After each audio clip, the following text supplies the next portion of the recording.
श्रीमद् भागवतम के प्रथम स्कंद के प्रथम अध्याय में श्लोक संख्या 3 में कहा गया है, निगमकल्पतरोर्गलितं फलं शुकमुखादमृत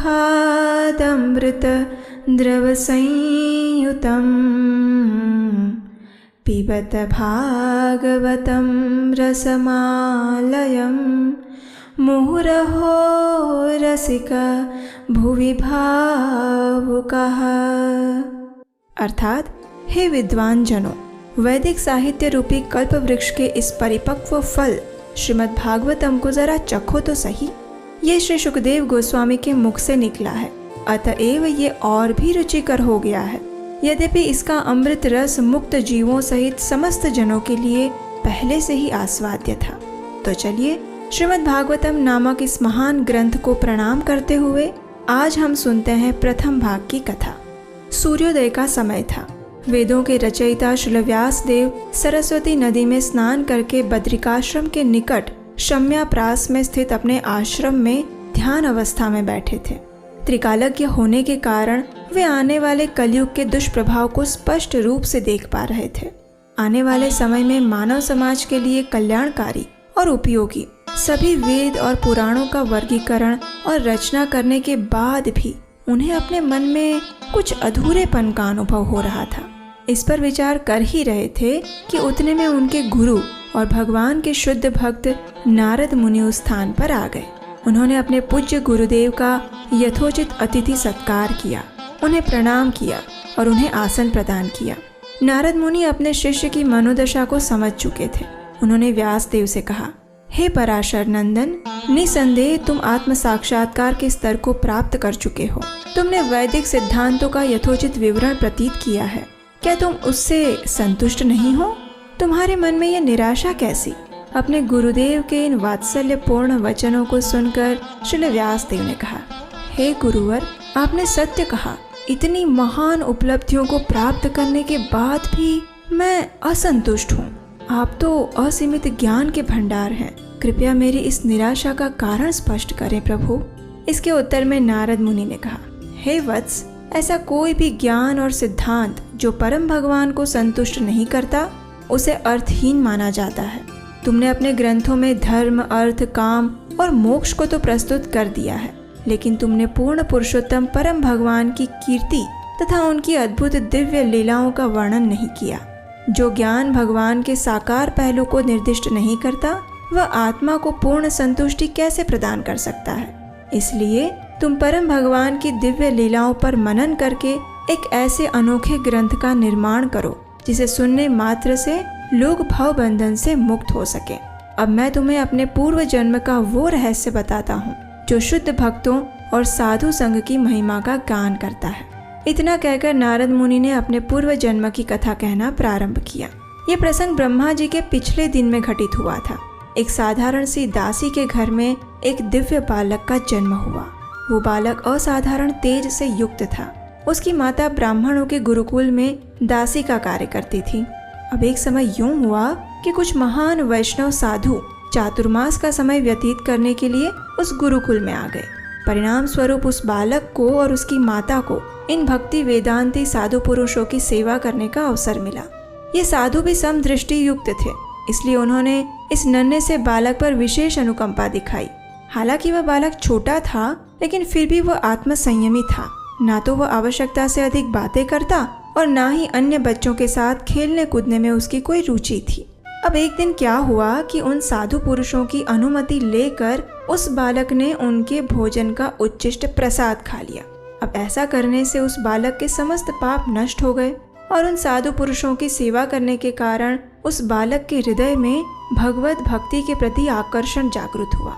अब नियमित रूप से वह इन साधुओं से भगवान श्री कृष्ण की दिव्य लीलाओं का श्रवण करने लगा और इसके फलस्वरूप वह बालक निरंतर भगवान के चिंतन में लीन रहने लगा।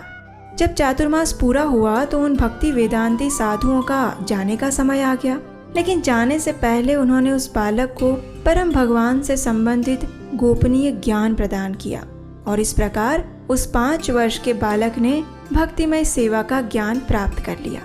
अब एक दिन संध्या के समय उस बालक की माता गायों का दूध निकालने के लिए जा रही थी, लेकिन वो नहीं जानती थी कि काल उसकी प्रतीक्षा कर रहा है।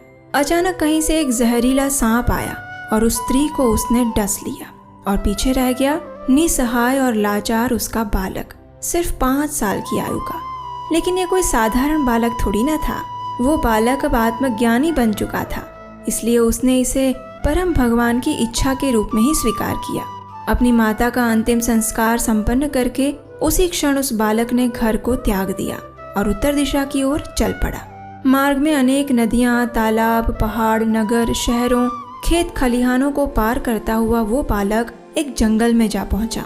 ये जंगल सर्प, भेड़िए और उल्लू से भरा हुआ था। उस बालक ने पास के एक सरोवर से जल पिया और स्नान किया। शरीर में नवीन ऊर्जा का संचार होते ही वह एक वटवृक्ष के नीचे बैठ गया और उसके गुरुजनों ने उसे जिस प्रकार सिखाया था उसी प्रकार वह अपने हृदय में परम भगवान के ऊपर ध्यान केंद्रित करने लगा। जैसे ही उस बालक का ध्यान परम भगवान श्री कृष्ण के चरणों में केंद्रित हुआ तो उसके अंदर दिव्य प्रेम के लक्षण प्रकट होने लगे। उसकी आंखों से अश्रु बहने लगे। भगवान श्री कृष्ण उसके हृदय में प्रकट हो चुके थे और उन्हें देखकर वह बालक इतना भाव विभोर हो गया कि वह ना तो स्वयं को देख पाया और ना ही भगवान को। जब भगवान उसके हृदय कमल से अप्रकट हुए तो वह बालक अत्यंत विह्वल हो उठा और बार बार उन्हें देखने का प्रयास करने लगा।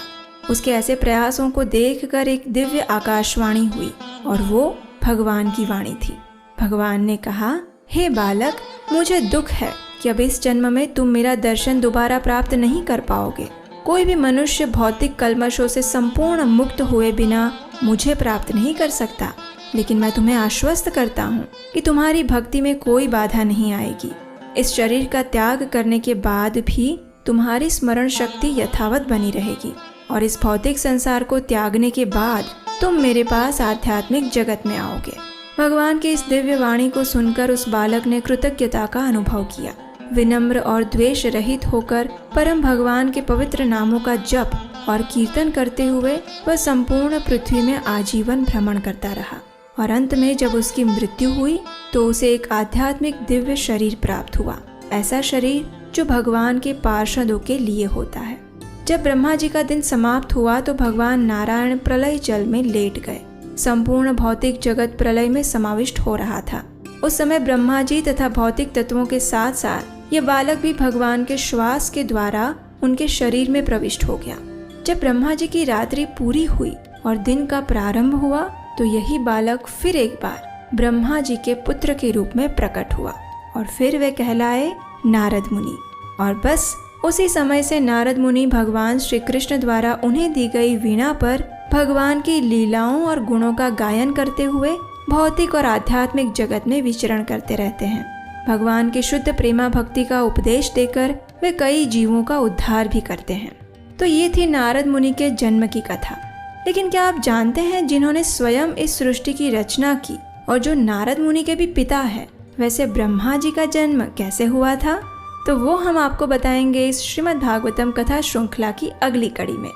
तो कैसी लगी आपको ये कथा? क्या आपने नारद मुनि के जन्म के विषय में ये कथा पहले कभी सुनी थी? इसका जवाब हमें नीचे कमेंट बॉक्स में लिखकर भेजिएगा।